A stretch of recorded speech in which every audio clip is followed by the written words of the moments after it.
Whoa. Hello. Live at Levi Stadium, waiting for practice with JD John Dickinson, Larry Krueger. And we just got a text that we got an alert that Sam Darnold's been officially named the 49ers backup quarterback per rap sheet and Tom Pelissero. Reaction? I mean, like, this is seconds ago. Not surprising. I'll let you jump in. I mean, Larry. I asked Kyle Shanahan yesterday. I said, "Are you gonna announce a backup second quarterback? Are you gonna wait till the beginning of the Steeler, hours before the Steeler game in Week 1 on September 10th? And could you juggle it back and forth throughout the year?" And he said yes to all of the things. So, so this is a little bit of a surprise, but maybe I'm not sure what to say about this other than, this is what has been speculated for quite a while, that Darnold's going to be number 2, and now it's official. I would say Darnold looked better in the Raider game for sure. I would say Trey probably looked a little bit better to me than Darnold in the Denver game. But I would say Darnold and Trey have been very comparable in practice, and I couldn't say for sure one has been better than the other. To me, they look really, really comparable. I agree with that. I think they've been comparable in practice, but I think Darnold has been steadier. Darnold has been more consistent. There have been highs and lows for Trey. And I think even in the Denver preseason game, you look at it and, Darnold was really good. Like, I don't think Darnold did anything that hurt his stock in the Denver game, while Trey got off to a little bit of a slow start, had that nice throw to the sideline initially, got off to a little bit of a slow start, comes on late and played well. I thought he showed signs of life, but to me, it would have taken Darnold being bad and Trey being good to flip that conversation. So to me, it's not a surprise at all that Darnold is the 2. I'm a little surprised it's being leaked and or announced today. That makes me think, hey, league, come after Trey Lance after he put some good tape out against Denver. Let's hear your best offers. Yeah, I mean, there's 2 ways to look at the fact that Brandon Allen hasn't taken any snaps, right? One is he has no chance of making the team. The other is I don't need to see him. I know exactly what we got. It's more about figuring out how many snaps does Trey need to either prove himself to us, right? I'm just saying from Kyle's perspective, or prove himself to somebody else. I disagree with both of you. I mean, I know it's not big disagreements. I do think Sam has been better in practice than Trey. Not by a lot, though. I agree with that, but not by a lot. I think what's made him better is he's made probably about the same number, maybe a little more of the excellent throws, but he has made less mistakes. In just to my eye, and I think I would say the same about both preseason games. Now it's unfair in the same way that Brock gets his volume is so high in practices. It's harder in the sense that like Trey's volume was higher than Sam's in the preseason game, which leaves him susceptible to more bad throws. It's just the nature of you play quarterback long enough, you're going to make bad throws. But I do think Sam has been a little better. But I think regardless, all of us would have been surprised, right, if Trey Lance had been named the backup quarterback at this point. I mean, I just think that it depends what you want your backup quarterback. I mean, I think Trey's ceiling is higher, but I think his floor is lower. And ultimately, do you pick your backup quarterback based on his potential ceiling or his potential floor? And I think it makes sense that you would go with the guy with the higher floor. I think that's Sam Darnold. I think Sam Darnold's going to give you a little bit more of a, it's a little safer. There also could be a trade. There's cap implications here. This is a capped sport. And I'll say this, there are a lot of people that I saw interpret Brandon Allen not getting reps recently as, oh, he's gone. But who didn't get reps at, leading into last year's cutdown? Brock Purdy. I mean, I was out here for all those practices, and Brock Purdy did not get reps. Nate Sudfeld got reps those final couple days before the cutdown. So, maybe it is one of those things, as you referenced, that maybe they know what they have in Brandon Allen, and maybe they're going to go with Brandon Allen. I mean, the one thing is that, okay, so now that means what? It means Trey Lance is number 3. Trey Lance has a $9 million cap figure. The average NFL third-string quarterback has a $1 million cap figure. Brandon Allen has a contract right now, if he makes the team, for $1,080,000. So he's right on par with third-string quarterbacks. And the Niners are staring at this Bosa negotiation. in a very tight 2024 cap, and I'm sure they love to roll some of that money over. So it's easy to envision that even though Trey's got a lot of potential, that they could be entertaining offers for him and that they could be open to moving him for financial purposes. Pelissero, Lance had a good camp showing growth. Purdy and Darnold are atop the depth chart. Niners team should be a contender. Trading Lance, one possible solution. Yeah, I mean, this was to me, the report there is sending a shot across the bow to the rest of the league that may have interest to come calling. And let's see if we can come up with a deal. As far as having Trey be the 3, let's assume he stays with the 49ers for a minute. It makes a lot of sense for Sam Darnold to be the backup because Darnold, I think, runs the offense in a similar fashion to Brock Purdy. I think there's no real letdown or change if you have to go to Sam Darnold in a backup situation over the short term.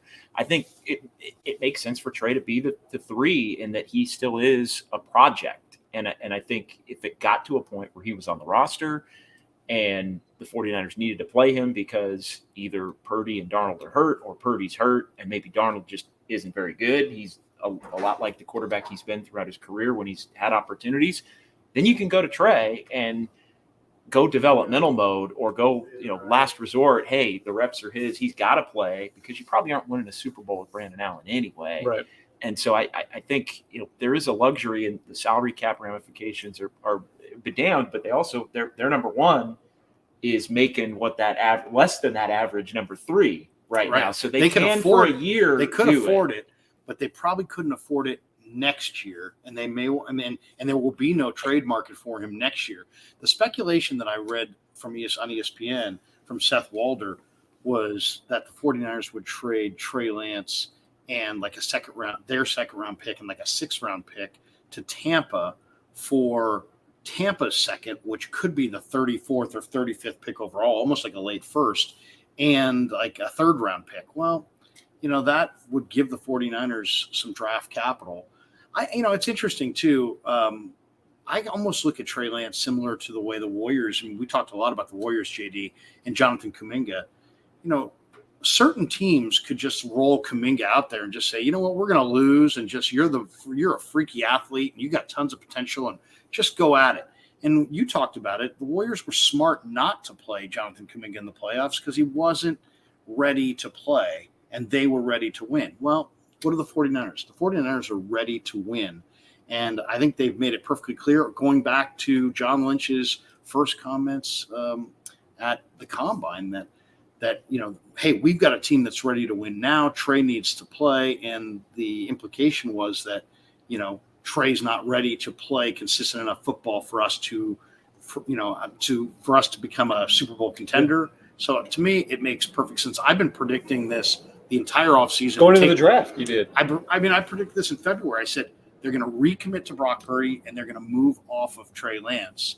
Now, they haven't moved off of Trey Lance, so everybody's like, you're wrong. But I don't think that they haven't tried. I think they just are waiting for the right opportunity, the best moment where they can maximize their return. I'd be reluctant if I'm the 49ers still to have Trey Lance playing on another roster if it got to the point where Darnold had to play and Darnold wasn't good or 2 quarterbacks got hurt and now all of a sudden you're playing Brandon Allen and maybe Trey Lance is getting an opportunity to play in one of those other scenarios unless you're sure that he can't eventually be a guy. Like there's a part of me that would just be uncomfortable giving up on him too soon because it still has the potential to look bad. Look really bad. I mean, if this guy becomes Patrick Mahomes in another location, and I think his upside is great. I know lots of people who are on both ends of this. I've talked to scouts who are like, you know what? I believe in this kid. It's just going to take time. He needs reps in a non-Super Bowl pressured situation. And I've had other scouts come up to me and say, you know what? He's never going to be that elite quarterback. Just because he has traits doesn't mean he's going to reach that potential. I personally see a kid who's really smart, really athletic, whose football's like the family business, and it's really important to him. And he's not ready now, but I really see a kid that will be ready in my estimation would be 2 years, probably 3. And at that point, the 49ers probably can't afford him. So It probably does make sense to if my timeline's correct, that he's going to be a good player in 2 years, 3 years, then you probably do want to get draft capital and get down the road. I think there's another complicating factor here that we haven't talked about, which is, do you need to have money available in case you need to sign a kicker that is more expensive than the kicker you have? Like Jake Moody was here to not worry about, but right now you got to worry about him. And is there a point where all of a sudden we don't know yet what Bosa's number is going to be. You still need to sign Ayuk. Is there a world where week 4, having $4 million around for Robbie Gould is the difference between you being a championship level team and not being a championship level team? Like, I wonder if that has complicated this a little bit. Well, and Guy, not just that was guaranteed savings that may not be guaranteed savings and anymore. They will have even more when they get the Bosa deal done. That will have a cap reduction. I'm thinking in the neighborhood of $8 or $9 million. That will reduce Bosa's contract this year. Yeah. This year, and you'll have that money. But you said kicker. I look at the backup defensive line, and this is a team that got 91 snaps on average last year in the playoffs from Ebukam, Amenahue, and Jordan Willis. And the guys that I'm watching behind Nick Bosa in this camp don't look like those 3 guys. So I would say the need is more at defensive end. It could be at offensive tackle. Who's there? I think they're going to probably have to trade for a swing tackle because I don't see that player on the field watching them practice. So swing tackle, backup defensive end, backup defensive line, and I think all kicker, those all could be needs. I think it makes a lot of sense to free up more cap room. Having the money's beneficial because I think the one thing we would all agree, and we've seen the 49ers do this at a couple of different junctures, if they feel they're a player away, they did it last year. They went and they got Christian McCaffrey. They went and got Emmanuel Sanders in 2019 when they felt they were a player away or needed that infusion. Having the money is important in that if you get to that trade deadline around November 1st, I think it's October 31st this year, if you're right there and you feel there's something you need, a big ticket item, you'd have the ability to go get it and restructure things to where you could add somebody that maybe puts you over the top to win a Super Bowl or get through the NFC. I'll give you another name that I really like, and you guys are going to laugh. JD's got to run. I got to chat real quick. You got to do a radio hit. Yeah. JD's coveted, highly coveted. The other name, and you're going to laugh at this name, and people are going to say, Krueger, you're an idiot. But and that could be true. I'm a big Jonathan Taylor fan. I would be interested in Jonathan Taylor. Now, why would I be interested in Jonathan Taylor? Because in the last 20 years, the teams that win the Super Bowl all have really great guys who handle the football: quarterback, running back, wide receiver, tight end. 49ers already have McCaffrey, I realize, but I also don't want to see Jonathan Taylor in Dallas. I don't want to see Jonathan Taylor in Kansas City. I don't want to see Jonathan Taylor in Miami. I don't want to see Jonathan Taylor in Philly. And I would be willing to trade for a guy like that. Hey, you want one of the non-CMC backs and a second round pick? How do you afford it? Well, he's got a $5 million cap figure.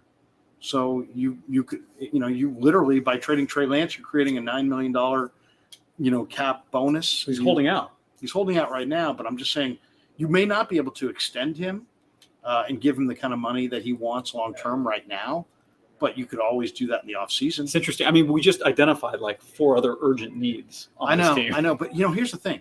If you give Jonathan Taylor to the Dallas Cowboys, they might be better than the Niners. They might be better than the Eagles. When Tony Pollard was healthy, they had a shot to beat the Niners last year in the playoffs. Jonathan Taylor's a special back. And I look at TDP. They have a 3rd-round pick invested in him. They have J.P. Mason. The Niners could easily offer TDP or J.P. Mason. You want your pick? Go ahead. You take your pick of those guys. We'll give you a 2nd or 3rd-round pick and maybe another player to make it happen. And you've got I wouldn't consider Would you this. do that deal if you were Indianapolis? I mean, from what I'm reading, Indianapolis, the offers that, at least not Bleacher Report. I don't know what the market is, right? I'm not talking to NFL GMs. But Bleacher Reports, all their mock trades were all Jonathan Taylor going for a 2nd-round pick. Well, what if you can get a second? What if you can get Tampa's 2nd in a Trey Lance deal? I'd flip that for Jonathan Taylor.